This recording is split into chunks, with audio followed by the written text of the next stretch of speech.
Okay, we're gonna do that again. We're gonna run that back again. We're gonna run that back again. We're gonna run that back again. It's the Cloud Chronicles, man. Your host, Jerry and Blaze. We was muted, man. We back though, man.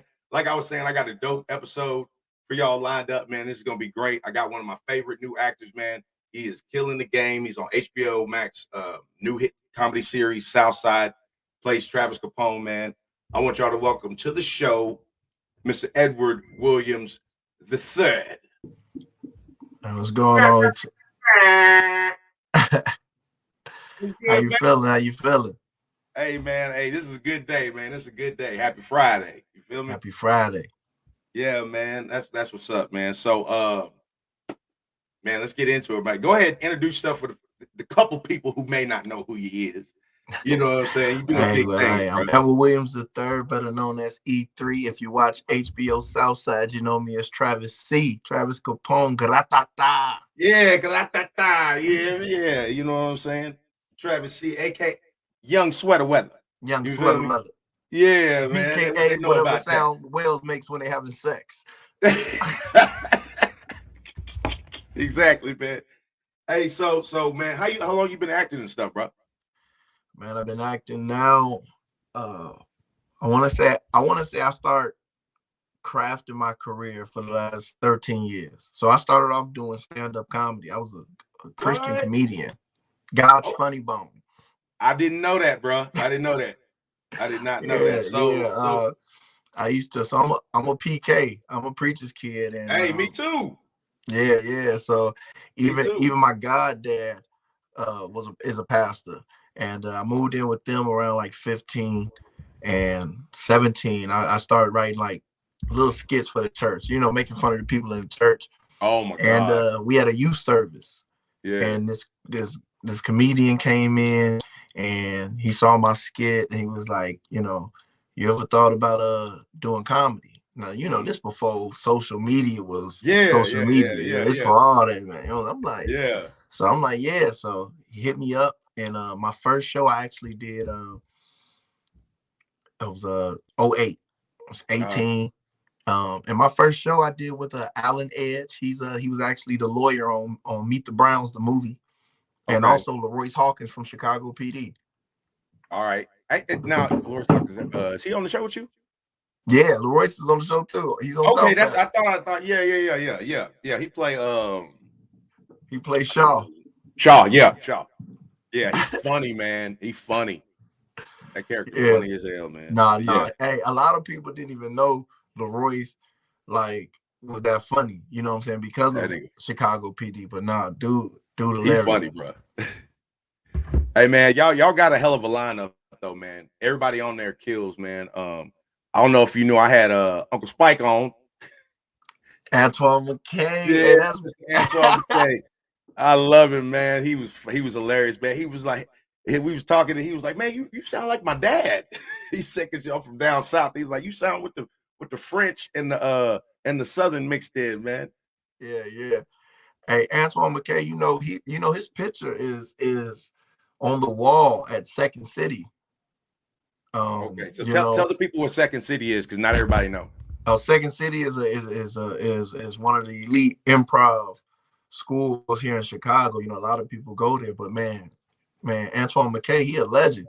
And it's so funny because for the pilot episode, when we were sitting at the table after they had just graduated, they let us just, the director, man, Sultan and Bashir and Diallo, they just be like, go for it.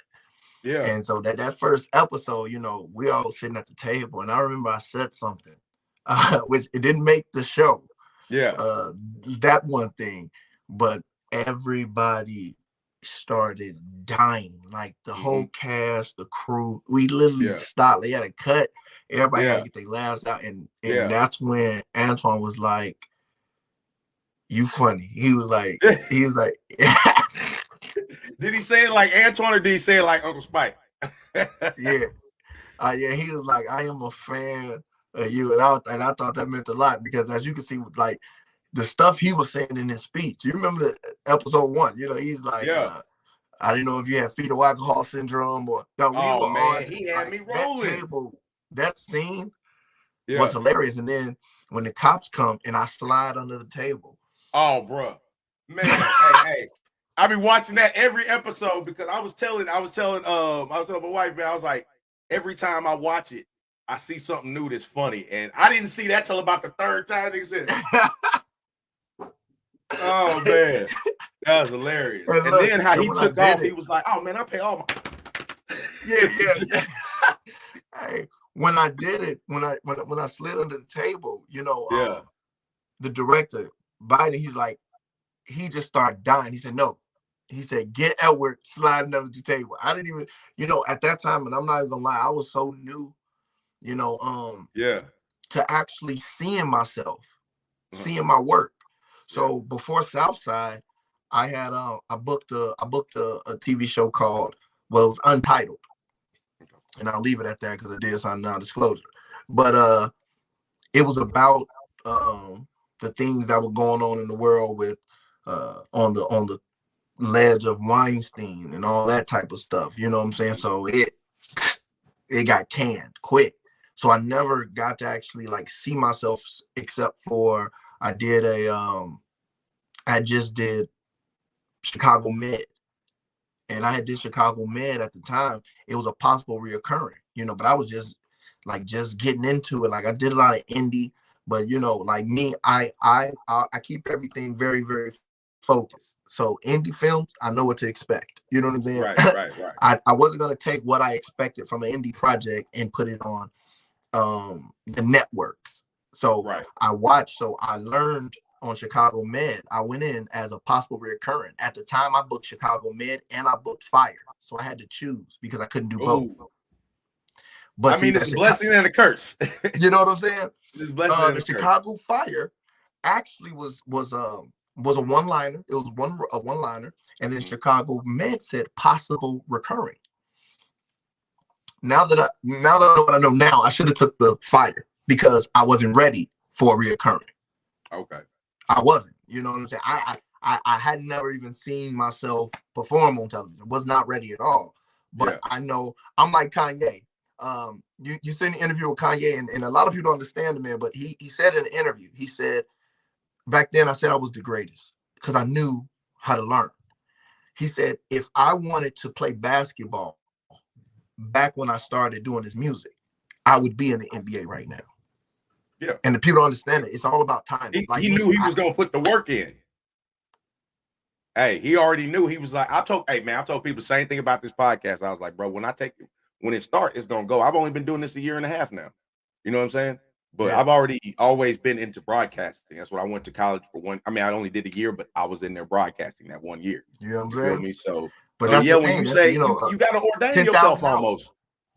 Yeah, you got to speak it into existence. Like, I'm going to be, I wake up every day thinking, okay, I'm going to be the best at this. You know what I'm saying? Every episode, I'm going to get better. You know, so you got to have that Mamba mentality. But, you know, but also, too, at a degree, you got to play your role. Because, like I said, now I know I shouldn't have went for the recurring. Because here's the thing. When I got there, I was so dumbfounded that when they gave me my sides to go over my scene, my name was just Patient in there. But the guy actually on the show that day, name was Edward. His character name was Edward. So you thought it was you? Bro, everybody died laughing at me. I'm like, oh, I got a lot of lines. I'm like, bro. They like, come here, quick. At the time, I just finished doing 9 Finish Line commercials though. But see, that's commercial. Damn. That's what's up. This 2017. I had 9 Finish Line commercials out. Yeah. And so I'm doing the Chicago Med, and I'm trying to understand. You know what I'm saying? And I can tell I remember the director, and I said, hopefully, and I saw him again. Actually, he auditioned me for The Chi, didn't give me the part. And then I saw him directing Power. But see, that, and I'm going to say that to say something later. You know what I'm saying? Because it really is. People don't say it's about who you know, but it's also about who knows you and who can see your growth. You know, this is a year that everybody's recognizing me from the work I've done. Right. And now it's for me to put that work together and just keep moving forward. Because I'm ready for a recurrent role now. I'm actually, I wish I could say, I wish I had the news to give y'all today, but I'm still waiting to make it What we gonna do is when you get that news, you're gonna come back on. All right. And I'm like, hey, y'all remember that day I was talking? Hey, for real, man. What I didn't know, but I knew what I knew. Yeah. hey, because I ain't gonna lie. I had a couple partners, man. Didn't think you was really gonna be on the show. I'm looking at y'all. I don't know why. I don't know why they did it. Like, why would I put it out?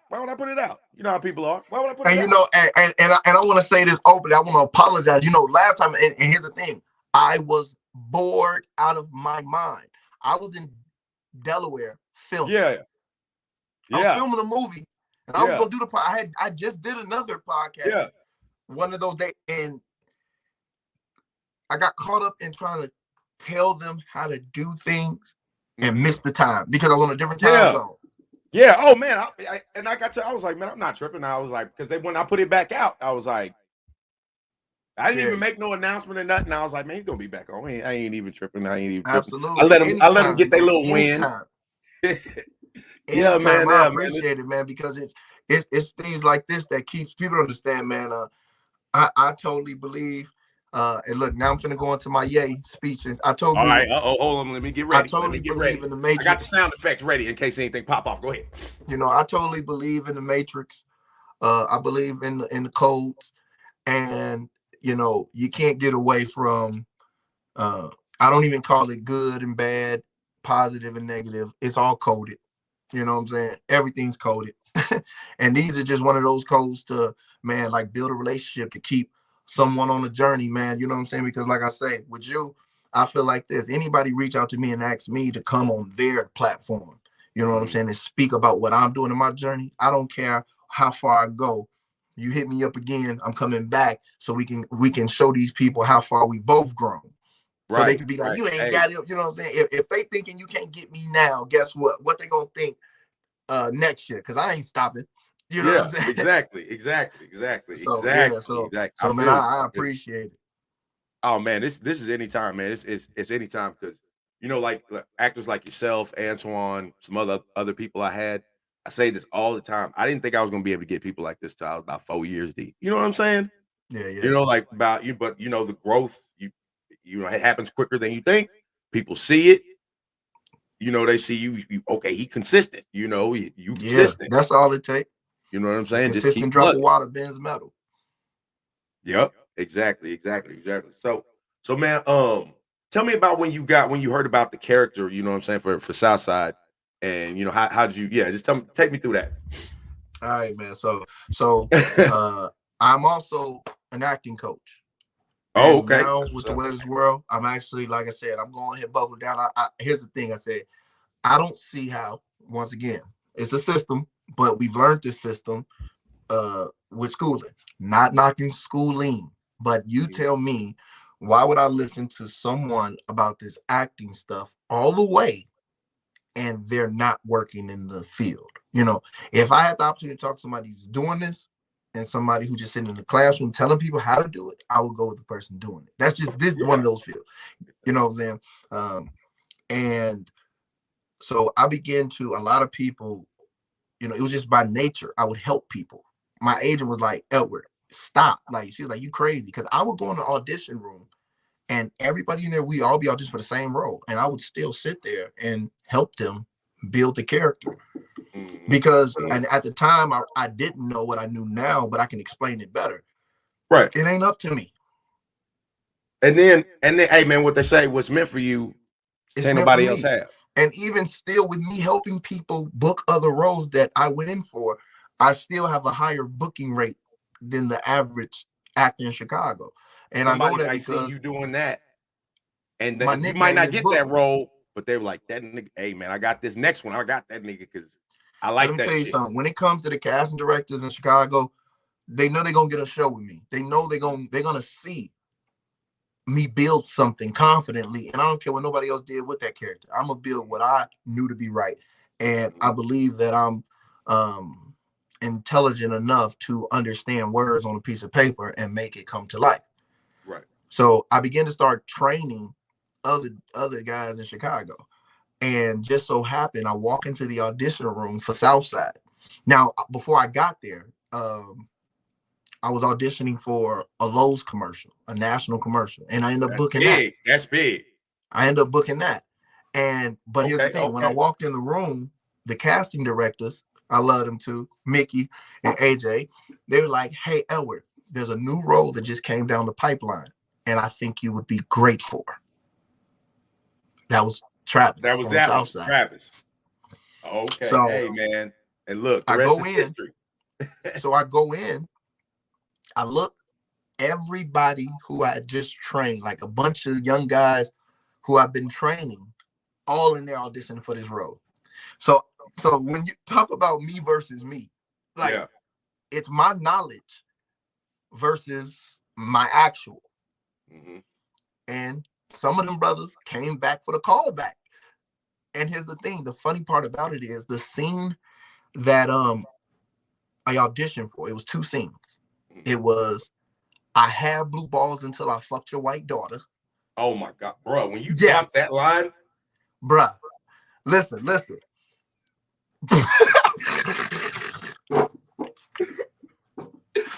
Bruh, it was Diallo. White nigga I like. When I ad-libbed that. That's hilarious. But look, it was Bashir Diallo and Biden in the room. So it's 2 black guys, 1 white guy.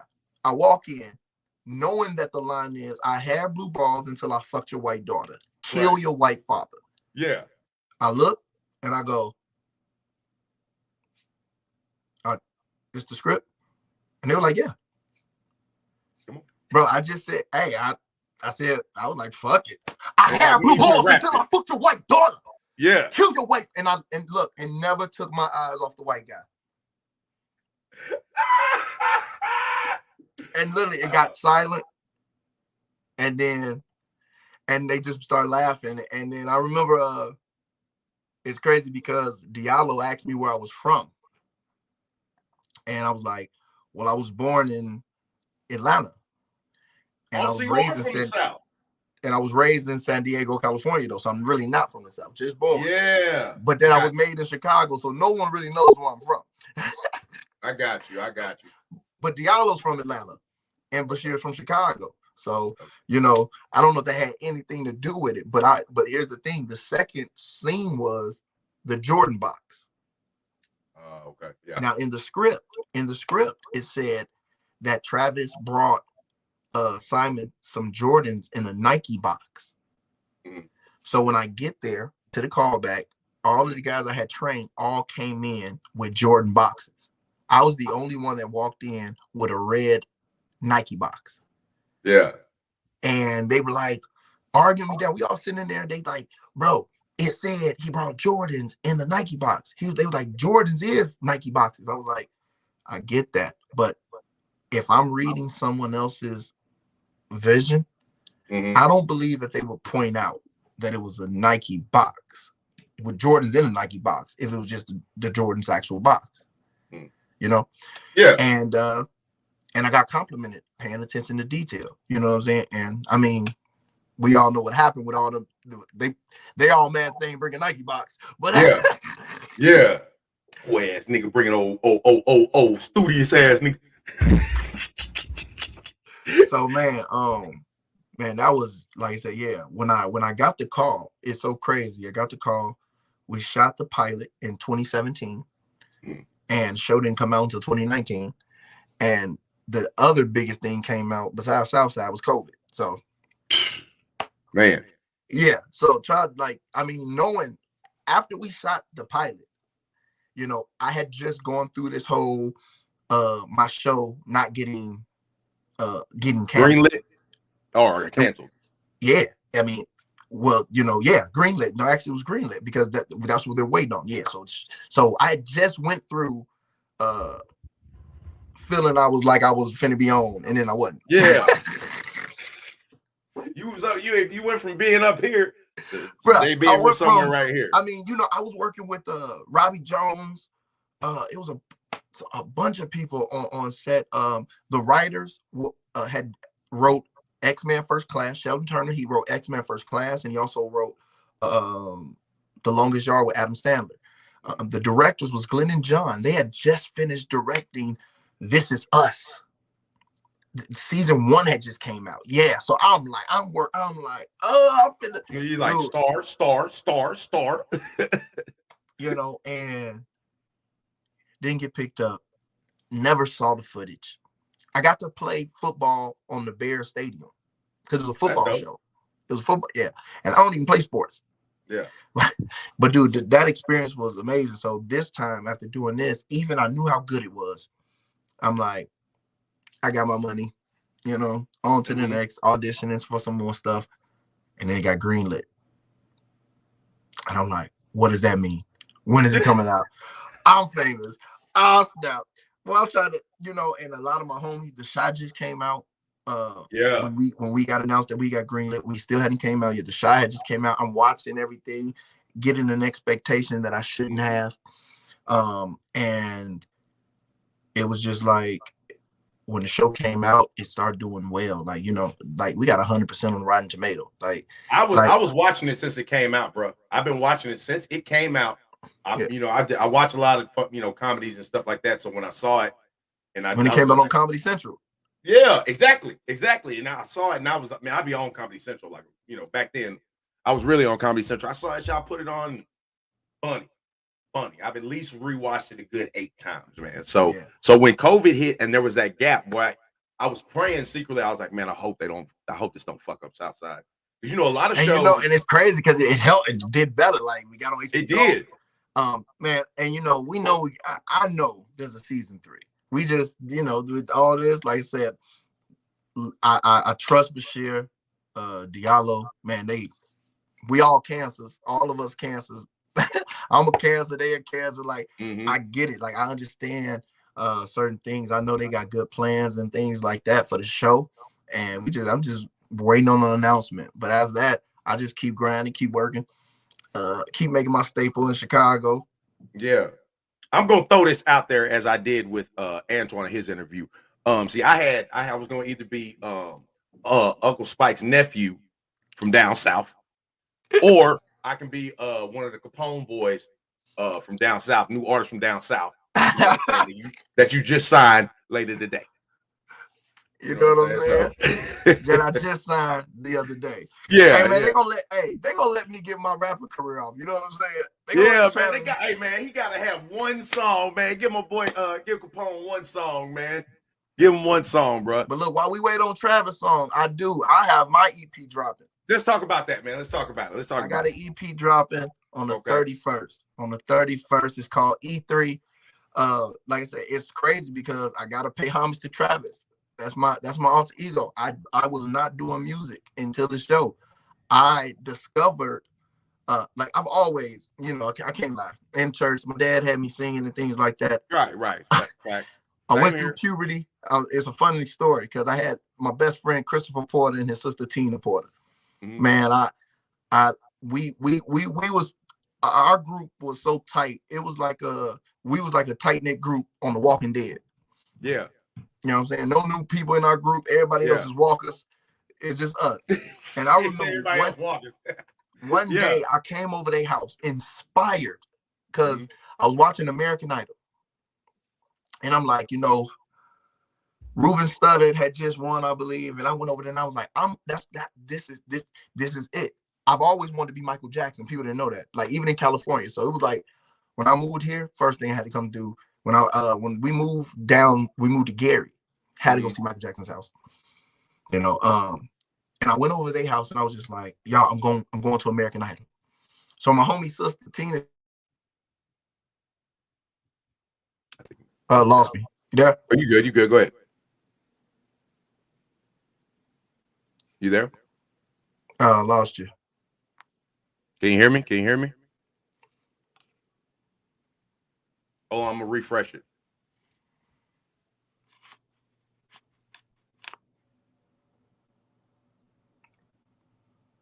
Still going.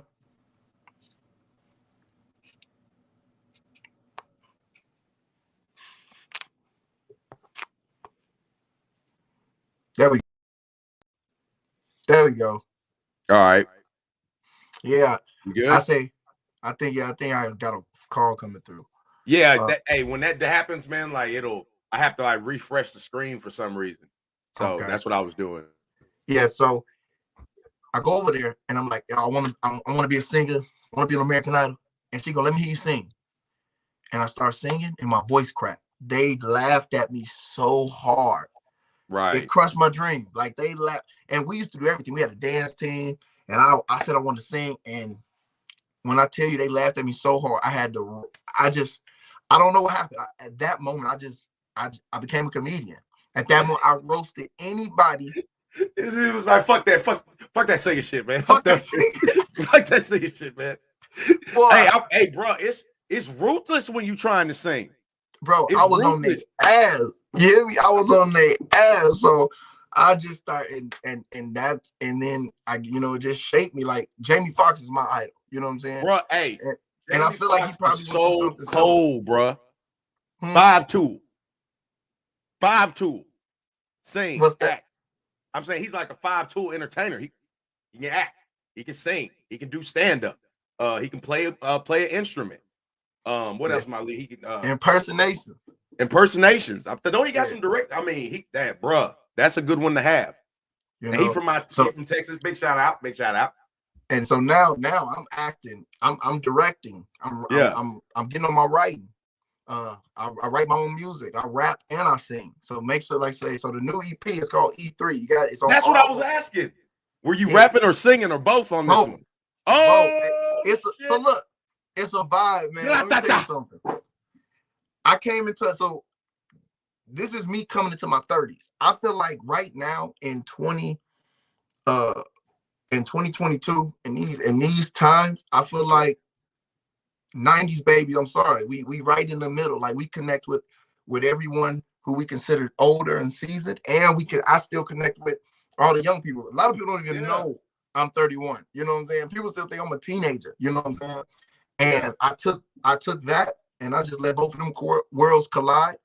And you got some good vibe and music. Like none of the songs are the same. A lot of people keep telling me like, oh, you can't, you know what I'm saying? You got to stick to one type of feel. You know what I'm saying? You got to get people used to you. I'm like, listen, I don't, because I'm not doing it for recognition. I'm putting some good music out in this world. I don't care if they never. Here's the thing. I already know who I am.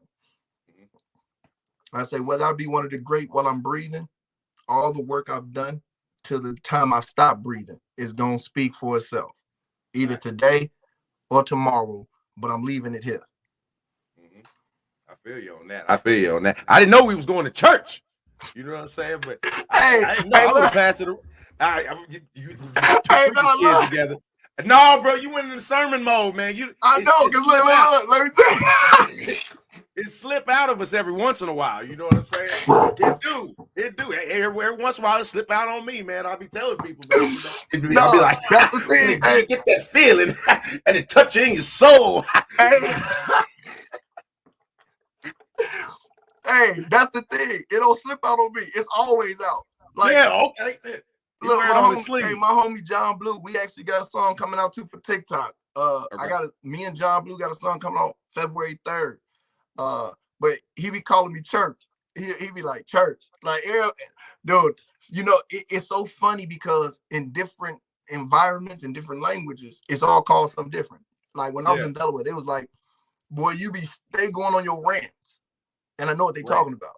Yeah. And then other people be like, boy, you always preaching. Or something like, boy, like, you know what I'm saying? It's crazy. You go around older people and they look at them, they're like, hey, this boy a little smart. But this, you know what I'm saying? He done been here hilarious.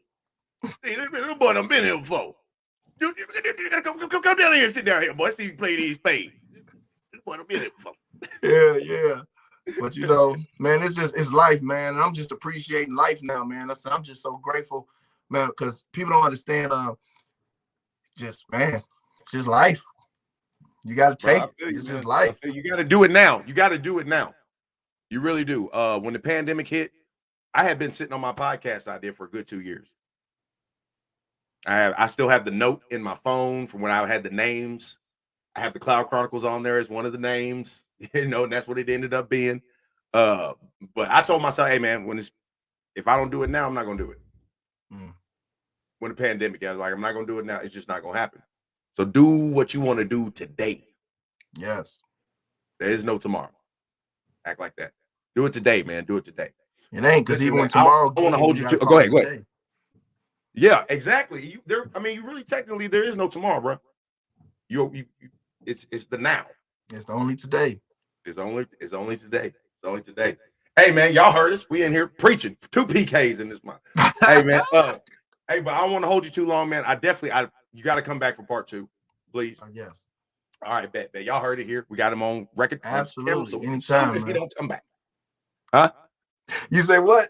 I said we can sue if he don't come back. It's on film. It's on film. I'm coming back anytime. Too, anytime I'm coming. Anytime to give a word on a Friday. Yeah. Before y'all go out gallivanting and drinking the hooch and whatnot tonight. Yeah. Hey, hold on one second. Let me make a note to myself. Note to self, send all acting questions to Edward Williams III. Okay. Absolutely. Hey, man, I just started, man. So I want anything you can pass on to me, man. We're going to talk. Let's do it. And yeah, and actually, and I have, and for anybody wanting to schedule any type of coaching session with me, it's on my Instagram page, Edward Williams _ I. That's Edward Williams III. It's right there in my whatever that's called. Now look, that's my age coming out. The description. It's a link right there. You guys can book me for a Zoom session. I don't care where you at. You can ask anybody. My resume when it comes to booking other people, I take pride in it. You know what I'm saying? They ain't too much taking pride in it right now, but I'm about to start charging all these you know what I'm saying, these people out here with all these followers who have me sending up the going over lines with them, and I don't need to thank you no more. Yeah. I need some shout outs. Yeah, you know for real. I need some shout outs. You know what I'm saying? Credit. Straight up. When y'all know I know what I'm doing. Coached by. Shout out. For real. Yeah. Let's get some gratitude around here for E3. For real, man. Hey, yeah, y'all be on the lookout. Look, I don't want to be out here sounding like Draco. You know what I'm saying? Yeah. But we don't get that man his credit. All right. I'm gonna tell y'all right now. Start giving me my credit and stop calling my phone. Straight up. And that's for everybody. I love y'all only because Jesus died. Straight up, for real. For real, man. For real. Hey, well, tell them where they can find you at. Tell them where they can get the that EP when it drops too. Hey, y'all can find me out in these streets. Now,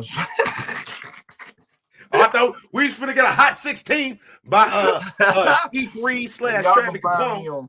On any streaming platform. I'm Edward Williams III. My name is actually Googleable, so y'all can look for me. Edward Williams III. There's 3 I's at the end. Y'all can check me on HBO Max on Southside. Make sure y'all go check out season 1 and season 2.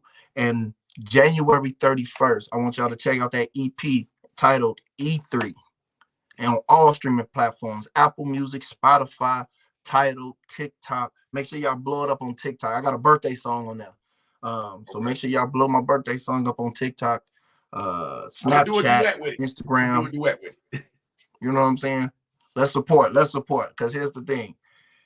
Either way it go, I'm gonna keep doing my thing because I like what I do. But I would love for you guys to start supporting a little more than y'all do. Right. Exactly. I feel you. That goes for both of us. That goes for both of us, man. Hey, man, this has been another classic episode, man. Do you think before I leave, we can get one? I ain't hear you. Can we get a gratata for the fam? Gratata! You heard it. It's real. It's real. We in here, man. This has been the man. I'm your host, Jerry and Blaze, man. Edward Williams III. Check him out. Check the music out. Check out Southside.